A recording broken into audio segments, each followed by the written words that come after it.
Olá, alunos de nono ano. Estamos aqui retornando à nossa aula de hoje.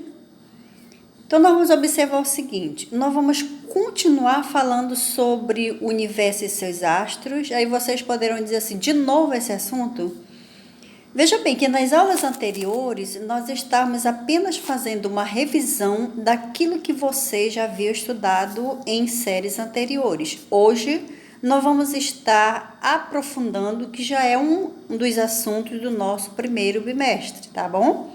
Então a gente vai estar abordando o assunto, dando assim as características gerais sobre cada um deles, beleza? Então vamos lá ao nosso assunto de hoje. Então vamos começar falando sobre o sistema geocêntrico. O sistema geocêntrico, veja bem que surge aí um grande cientista chamado Cláudio Ptolomeu. Cláudio Ptolomeu, ele considerava que a Terra estava imóvel e ao redor dela se moviam outros astros. Resumindo, nós vamos dizer assim que na teoria do geocentrismo, Cláudio Ptolomeu, ele considerava a Terra como o centro do universo. E essa teoria, ela foi aceita durante muito tempo, tá? Só que aí que vocês sabem que os pesquisadores, eles estão em constante busca para conhecer melhor, ou seja, quando nós falamos de universo nas outras aulas, a gente dizia assim que é o estudo dos astros, tá? Então esse estudo, ele já veio ocorrendo há milhares de anos, quer dizer, desde o tempo dos primórdios, né? Então ele já passava a ser estudado para que eles pudessem até mesmo se locomover, tá? Então aí, só recapitulando, a teoria do geocentrismo, né, tinha a Terra como centro do universo. Outra teoria, que é chamada teoria do heliocentrismo, que foi aí, vamos dizer assim, descoberta, foi uma teoria lançada por Nicolau Copérnico, onde ele propus que o Sol se situava, presta bem atenção, se situava no centro do universo e que a Terra e os demais astros orbitavam essa estrela, tá? Aí nós podemos estar falando também na teoria de um grande cientista, Isaac Newton. Ele dizia que existia assim uma atração, uma força gravitacional que mantinha os astros interligados um ao outro, tá? Então essa é a teoria de Isaac Newton. Vamos falar um pouquinho sobre o universo. O universo, ele é constituído de todos, veja bem, todo o espaço, juntamente com toda a matéria, energia e radiação existente. Aí inclui tudo o que conhecemos e também o que ainda vamos descobrir, porque o estudo do universo, ele é contínuo, tá? Bem, continuando aí. Vamos falar um pouquinho sobre galáxia. As galáxias, elas são grandes aglomerações de estrelas, gás e poeiras mantidos juntos por meio de interação gravitacional mútua. Então, o sistema solar se localiza em um dos braços da nossa galáxia, que é a Via Láctea, tá? Resumindo, só acrescentando aí, novamente com a teoria de Isaac Newton, ele diz que existia essa força gravitacional que todos os astros mantinham-se interligados através dessa grande força gravitacional. Vamos ver as estrelas. As estrelas, elas são grandes corpos de gás que produzem luz e emitem radiação em razão das radiações que ocorrem no seu interior, tá? Então, aí nós temos as estrelas. O Sol. O Sol é a estrela mais próxima do planeta Terra. A energia emitida por ele é um dos fatores que possibilita a existência de vida no nosso planeta. Lá no 7º ano, a gente estudava assim, um dos itens que nós estudamos, fatores que influenciam a vida de seres vivos na Terra. Então, um dos fatores que a gente viu era a temperatura, ou seja, devido à luz solar, né? Uma das curiosidades que nós temos que a luz solar, ela demora cerca de 8 minutos e 30 segundos para atingir a superfície terrestre. É uma das curiosidades. É formada de 90% de hidrogênio e 10% de hélio, gás hélio, então os principais gases. Então a temperatura na superfície é de mais ou menos 6.000 graus Celsius, tá? E no seu interior essa temperatura é de 15 milhões de graus Celsius. Olha aí, tá? A temperatura imensa, né? Como se formam as estrelas? As estrelas, elas se formam de gás e poeira presente nas suas galáxias. Inclusive, aqui é um item que eu vou estar deixando para vocês, porque se a gente for gravar com todas as teorias, vai ficar um vídeo muito extenso para o assunto pequeno, tá? Aí vai ser uma atividade que eu vou deixar para vocês. Sistema solar. Quando nós falamos em sistema solar, nós vamos dizer que ele é composto por uma estrela central, o Sol, no caso, né?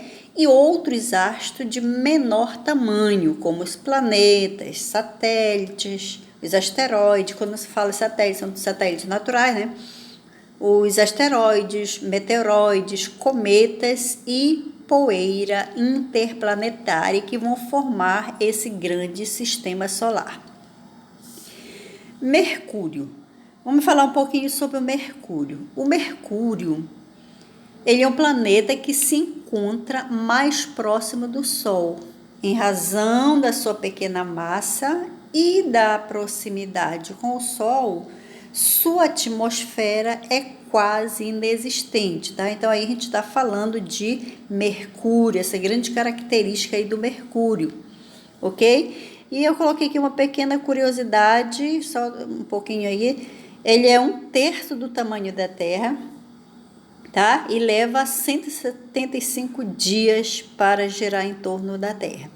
São várias curiosidades sobre Mercúrio. Vênus. O Vênus, ele é um dos astros mais brilhantes do sistema solar, pois sua atmosfera reflete intensamente a luz do Sol, tá? Vamos lá, mais à frente. Terra. A composição de sua atmosfera permite que, por meio do efeito estufa, a temperatura na superfície seja adequada ao desenvolvimento dos seres vivos. Aí a gente está representando aí para vocês o formato da Terra. Aí a Terra também está usando máscara devido a esse grande momento que nós estamos vivenciando, infelizmente, né? É uma forma também de chamar a atenção das pessoas para que elas possam usar máscara para proteger, tá? Então a Terra também ela está fazendo esse pedido para todos usarem máscara. Continuando aí, Marte. Marte é conhecido como planeta vermelho porque seu solo, suas rochas e o céu apresentam essa coloração. Veja bem, ele é um dos planetas que é conhecido como planeta vermelho, né? Seu solo é extremamente seco, um dos fatores que impedem a existência de vida. Veja bem, que impede, mas a gente não está dizendo que não existe vida. Pesquisadores conseguem até fazer uma prévia, né, que já existem vidas em Marte, porém são vidas que ainda estão em estudos, são aqueles seres microscópicos, né, que é resistente a alta temperatura. Então, a atmosfera em Marte é maior, ou seja, a maior parte dela é de gás carbônico. A sua temperatura é de menos 153 graus Celsius, tá? Existe uma missão que, vamos supor assim, está concorrendo a uma viagem somente de ida para conhecer o planeta Marte. Vamos lá, próximo. Júpiter. Tá, então você já pensou aí lá, para conhecer Marte, você só tem a passagem de ida, tá? Mas aí a gente respeita aí, né, a curiosidade, tem pessoas que estão concorrendo para conhecer Marte. Júpiter é o maior planeta do Sistema Solar. Sua atmosfera é composta por gás hidrogênio, que no caso 90%, tá? E o gás hélio, que é de 10%. Júpiter, a gente vai observar que ele é 11 vezes maior que a Terra. Olha só o tamanho dele aí, tá? Continuando, Saturno. Saturno, ele tem um complexo sistema de anéis composto de rochas e gelo. Vale observar que o núcleo de Saturno, ele é sólido, compostas por gelo, como eu acabei de colocar para você, né? A atmosfera é formada por hidrogênio, que é 97%, e o hélio, de 3%. Aí, no caso, a gente vai observar que já foram 62 viagens, né? Ou equipes de pesquisadores para conhecer Saturno. Urano. A composição da atmosfera desse planeta é gás hidrogênio, 83%, gás hélio, 15% e o gás metano, 2%. Essa característica ele confere devido à sua coloração azul. No caso, é um azul esverdeado, né? Em especial por causa da presença do gás metano. Ele que vai, digamos assim, de certa forma, dar essa coloração para o Urano. Netuno. Quando nós falamos de Netuno, nós vamos dizer que, assim como Urano, a composição da sua atmosfera é 83% de gás hélio, 13% de gás metano e 2% ou seja, 2% de metano, né? Então confere a sua cor azulada. Os planetas anões. Então, atualmente, o planeta Plutão, no caso, ele não é estudado mais como um Plutão. Eu coloquei aí para vocês por causa de curiosidade, né? Então, Plutão, considerado um planeta anão, assim como Eris, Ceres, Halmer e outros que ainda estão em observação. Então, a gente pode dizer assim, que os planetas anões, eles são corpos celestes que orbitam o Sol e eles têm massa suficiente para a sua autogravidade, poderia dizer assim, tá? Então, essa autogravidade o deixa ter essa forma, né? Ou seja, orbitar em torno dos planetas, mas ele não tem gravidade suficiente para limpar a sua ordem dentro dessa característica de outros planetas. Vamos ver agora os asteroides. Os asteroides, eles são corpos rochosos ou metálicos do sistema solar que orbitam o Sol. Os asteroides, a maioria se encontra entre órbitas, ou seja, entre as órbitas de Marte e Júpiter, formando aquele grande cinturão, tá?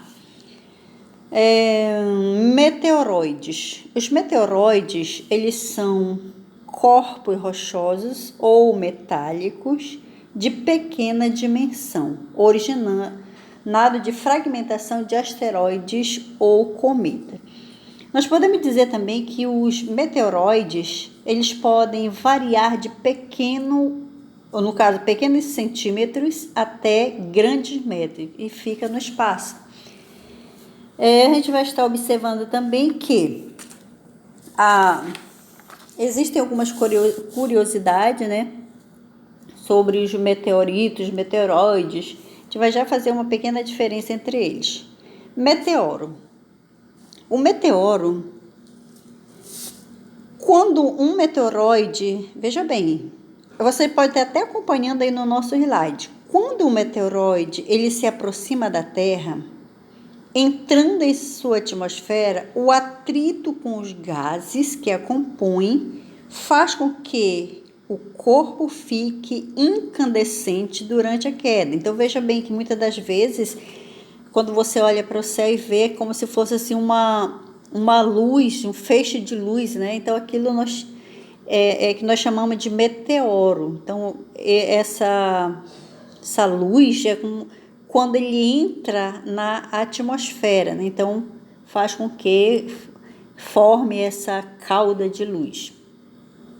Então é um meteoro, ou seja, um meteoro, no caso quando ele vai atravessar a atmosfera da Terra, ele entra em combustão com os gases que aqui tem, no caso o hélio, neon, argônio, pitônio, xenônio, esse tipo de gás, né? Então aí a partir desse momento ele vai incandescer, ou seja, ele vai pegar fogo, então fazendo com que a gente observe essa cauda do meteoro, tá? E continuando, o meteorito, quando se fala de meteorito, o meteorito ele possui um tamanho relativamente grande, ou seja, parte do meteoro pode atravessar completamente, chegando à superfície terrestre. No caso, o meteorito, ele consegue atravessar a atmosfera, chegando até no planeta Terra, tá? Vamos ver, continuando aí. Cometa, vamos ver o que é um cometa. Os cometas, de forma geral, eles são corpos celestes compostos por gelo, poeira e gases que vagam pelo espaço em sua órbita em torno do Sol. Então, quando o cometa passa perto do Sol, eles vão jogar para fora os gases e poeira em razão da sua radiação e vai produzir essa cauda que nós observamos, tá? Então, isso é o cometa. Ok, gente, então é um assunto bastante extenso, nós temos outras atividades para fazer dentro desse assunto. Então, agradeço aí a colaboração de vocês, que a gente possa estar trabalhando junto aí o nosso conteúdo.